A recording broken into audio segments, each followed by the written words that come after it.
E aí, boas-vindas a mais esta exploração. Olha, é quase impossível ignorar o quanto a gente lida com níveis exaustivos de ansiedade e aquela temida síndrome de burnout hoje em dia, né? A mente parece que está sempre a 1000 por hora. Mas, e se a cura para esse nosso vício em smartphones e em aprovação digital já tivesse sido mapeada há milhares de anos, muito antes da eletricidade sequer ser inventada? Hoje, a gente vai mergulhar fundo e ver como tradições milenares não só diagnosticaram essas nossas angústias modernas com uma precisão cirúrgica, como também entregaram os antídotos exatos. Para isso, nosso roteiro vai passar rapidinho pelos seguintes pontos: a raiz do sofrimento, os 5 kleshas do yoga, os venenos mentais do budismo, a grande convergência entre essas filosofias e, para fechar, o corpo como ferramenta. Bora lá? Ponto número 1, a raiz do sofrimento. Para começar de verdade, a gente precisa entender qual é o problema central da mente moderna e de onde ele vem.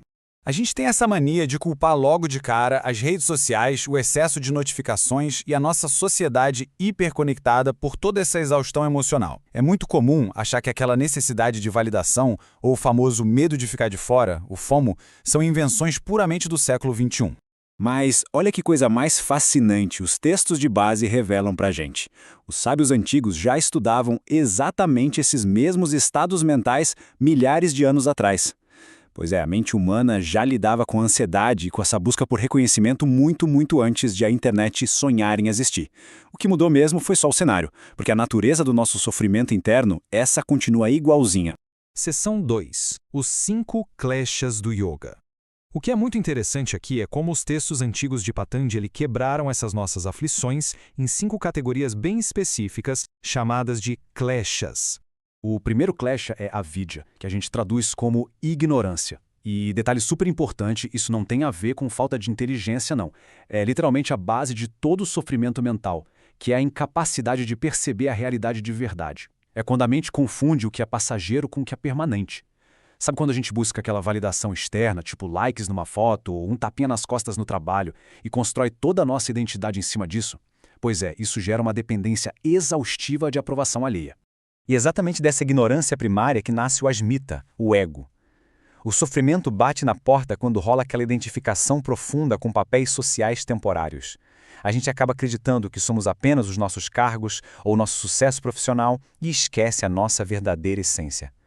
No fim das contas, é essa máscara social que acaba criando aquela eterna comparação e aquele conflito interno invisível no dia a dia.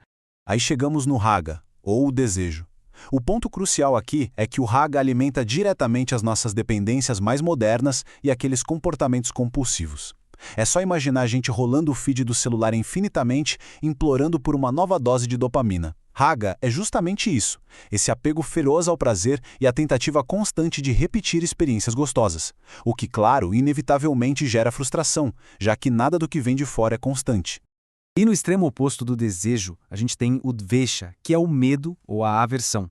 É a rejeição agressiva ao desconforto. A mente cria uma tática de desvio, evitando a qualquer custo as situações, pessoas ou sentimentos desafiadores. Tudo para não sair da zona de conforto. Mas a grande ironia que os sábios trazem é pesada. Essa resistência toda só serve para ampliar e magnificar o sofrimento psicológico que já está ali enraizado. Para fechar a lista, chegamos no klesha mais profundo de todos, o abhinivesha. É aquele sentimento de pertencimento, um apego super forte à existência que vira um medo visceral do desconhecido, um medo da mudança e, no fim das contas, o medo da própria dissolução. Esse apego se disfarça muito bem hoje em dia, viu? Geralmente ele aparece como uma necessidade absurda de controlar todas as variáveis ao redor ou um pavor enorme de perder o que a gente já conquistou.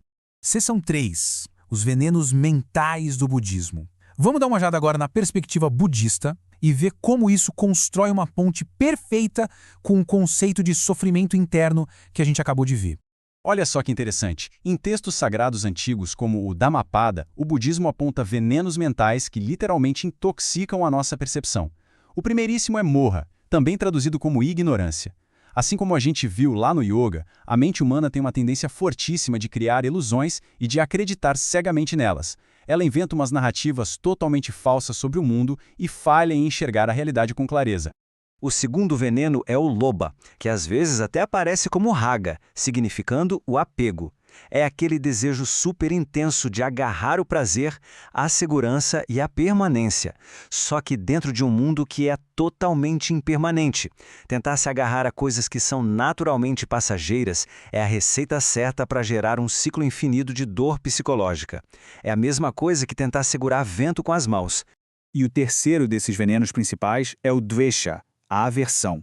O ódio, a rejeição e a resistência contra qualquer coisa que a mente não consegue controlar. O ensinamento budista deixa muito claro que o sofrimento quase nunca nasce da circunstância externa em si, mas sim da nossa própria resistência brutal a essa circunstância. Seção 4. A grande convergência. A gente chegou num ponto que é fascinante, onde essas duas tradições tão antigas e tão distintas se alinham com uma clareza impressionante. E essa correspondência é simplesmente brilhante. Fica muito evidente o mapeamento exato da nossa mente através de ambas as filosofias. O diagnóstico é o mesmo. O avidya do yoga equivale perfeitamente ao moha do budismo. O apego e aversão, raga e dvesha, mantêm até os mesmos nomes. O conceito de ego reflete a ilusão budista de um eu separado. E aquele medo da perda espelha literalmente o apego à existência. É exatamente o mesmo diagnóstico, só que feito por lentes diferentes. Resumindo a tese principal de tudo isso, o sofrimento é causado por padrões mentais internos e não pelo mundo lá fora. A verdadeira paz só aparece quando a gente para de tentar controlar o mundo, que por natureza é incontrolável, e passa a desenvolver a nossa consciência sobre esses padrões automáticos. Ponto 5. O corpo como ferramenta.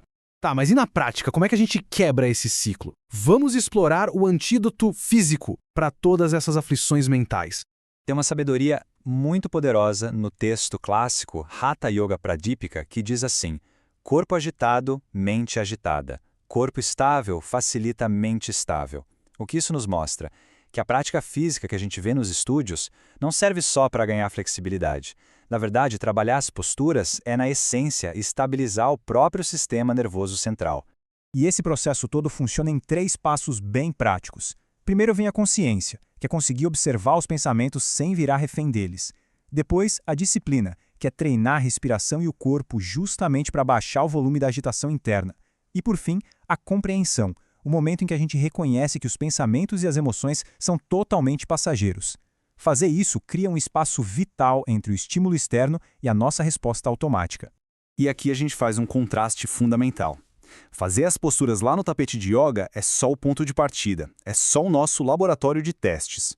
O objetivo final mesmo é entender que a verdadeira liberdade não está em conseguir tocar os pés com as mãos, mas sim na clareza e na calma com as quais a gente responde aos desafios imprevistos da vida diária, que é bem onde os velhos kleshas tentam assumir o controle. Para encerrar, fica aqui uma provocação para a gente pensar. Quando a prática acaba, a gente sai do tapete e a vida real acontece, cheia daquelas pressões modernas, será que a gente continua reagindo no piloto automático dos velhos venenos mentais? Ou será que finalmente a gente está usando essas ferramentas de milhares de anos para construir o domínio da própria mente? A resposta, claro, está na observação de cada um de nós no dia a dia. Muito obrigado por acompanhar mais essa exploração e até a próxima.